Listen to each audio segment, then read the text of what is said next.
Hello అండి, నేను మీ సునీత చౌదరిని. ఎలా ఉన్నారు ఫ్రెండ్స్? నేను చాలా బాగున్నాను. ఈరోజు చికెన్ కర్రీ ఎలా వండుతానో చూపిస్తాను. నేను చికెన్ నీశ్వాసన రాకుండా ఉప్పు పసుపు వేసుకొని నీట్గా కడుక్కుంటున్నాను అన్నమాట. చాలామందిని చూశానండి, షింక్లో వచ్చేసి గిన్నెలు పెట్టుకొని చికెన్లు కడుక్కోవటం చాలా చూశాను నేను. అలా కడక్కండి, నీశ్వాసన వస్తాయి గిన్నెలు, అలా కడుక్కోకూడదు. మనం చికెన్ చక్కగా నీట్గా కడుక్కొని పక్కన పెట్టేసుకుంటానండి. ఇప్పుడు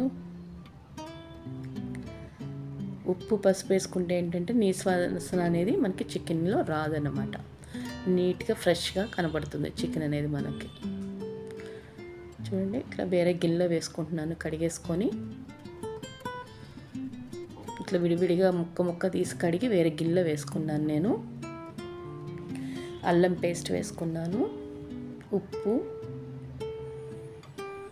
సరిపోయినంత ఉప్పు వేసుకోవాలి, కారం, చికెన్లో కొంచెం కారం ఎక్కువే పడుతుందండి, కొంచెం పసుపు, కొంచెం ఆయిల్.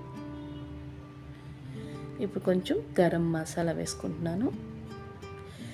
ఇది కొంచెం బాగా నానబెట్టుకోవాలన్నమాట, మనం ఒక 1/2 అవర్ అన్నా.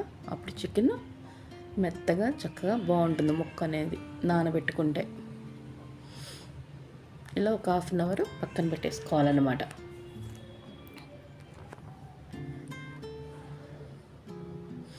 ఇలా పక్కన పెట్టేసుకోవాలండి. ఇప్పుడు నేను అల్లం పేస్ట్ తయారు చేస్తున్నాను. అందులోకి నిన్నటిది ఉంటే కొంచెం వేసాను. అలా తయారు చేసుకొని పక్కన పెట్టుకుంటే 1 వీక్ వస్తుందండి అల్లం పేస్ట్ అనేది. ఉల్లిపాయలు సన్నగా తరిగేసుకుంటున్నాను. కొంచెం సండే వచ్చిందంటే కొంచెం బిజీగానే ఉంటాం కదండి. సండే అంటే స్పెషల్ అన్నమాట. మా వారేమో నీసు తినరు. మా అబ్బాయికి చికెన్ వండాలి, మా వారికేమో మామూలు కూరలు వండాలండి. ఆయిల్ పోసుకున్నాను, కొంచెం 2 లవంగాలను, కొంచెం దాల్చిన చెక్క, 1 లవంగా వేసుకున్నానండి. అలా నూనెలో వేసుకుంటే టేస్ట్ బాగుంటుందన్నమాట. సన్నగా తరిగి పెట్టుకుని ఉల్లిపాయలు, తగినన్ని ఉల్లిపాయలు వేసుకోవాలి. కొంచెం ఎక్కువ వేసుకుంటే బాగుంటుంది చికెన్లోకి.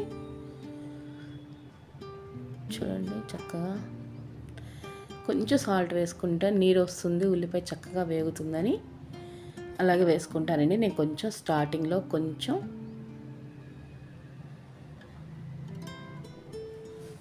ఇప్పుడు చికెన్లోకి అల్లం పేస్ట్ వేసుకుంటున్నాను, ఉల్లిపాయలోకి. అక్కడ కలిపేటప్పుడు వేసుకున్నాను 1 స్పూను, ఇక్కడ కూడా 1 స్పూన్ వేసుకున్నాను అండి. పుదీనా వేసుకున్నాను. తర్వాత చికెన్ వేసేసుకుంటున్నాను. చూడండి, కలిపి పెట్టుకుంటే మసాలా అంటే బాగుంటుంది అనమాట ముక్క అనేది మనకి. ఇట్లా లైట్గా కొంచెం మరిగించాం. కొంచెం కొత్తిమీర వేసుకోవాలి. కొత్తిమీర కూడా ఎక్కువ వేసుకుంటే రుచిగా ఉంటుందండి చికెన్ కర్రీ అనేది. కొంచెం చికెన్ మసాలా వేసుకుంటున్నాను. అంటే మనం బయట అమ్మే మసాలా ఒకటి కొంచెం వేసుకుంటాను అనమాట నేను. ఇది మూత పెట్టి కొంచెం మరగనివ్వాలి. ఈలోగా చికెన్లో మసాలా తయారు చేసుకుందామండి. కొంచెం ధనియాలు, 4 మిరియాలు వేసుకున్నాను, గసగసాలు వేసుకున్నాను. ఇవి లైట్గా వేయించుకోవాలండి, పచ్చి వాసన పోయే వరకు. మిక్సీ గిన్నెలో యాలకులు కూడా వేసాను. అందులో 2 మిరియాలు కూడా ఇందాక వేసాను కదండి, యాలకులు వేసుకున్నాను. కొంచెం 2 వెల్లుల్లిపాయ రెబ్బలు, సాజీరా వేసానండి అందులో. ఆ మసాలా పట్టి మళ్ళీ చికెన్లో వేసాను అన్నమాట.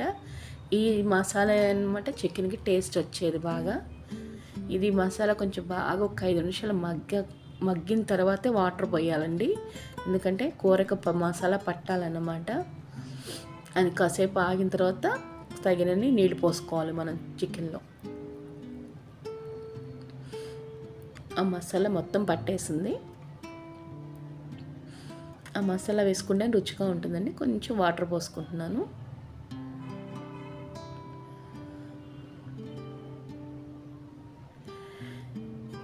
ఎక్కువ పోసుకోకూడదండి చికెన్లో వాటర్. ఇంతేనండి చికెన్ వండుకోవటం. మూత పెట్టేస్తున్నాను. చికెన్ అయిపోయింది. నేను ఇవాళ ఏమేమి వండని చూపిస్తానండి. చికెను, దప్పలం పెట్టానండి, సొరకాయ దప్పలం మా వారికి, రైస్, ఇది బగారా రైస్. ఓకే ఫ్రెండ్స్, ఈరోజు సండే మాది ఇదే స్పెషల్. ఓకే అండి, బాయ్.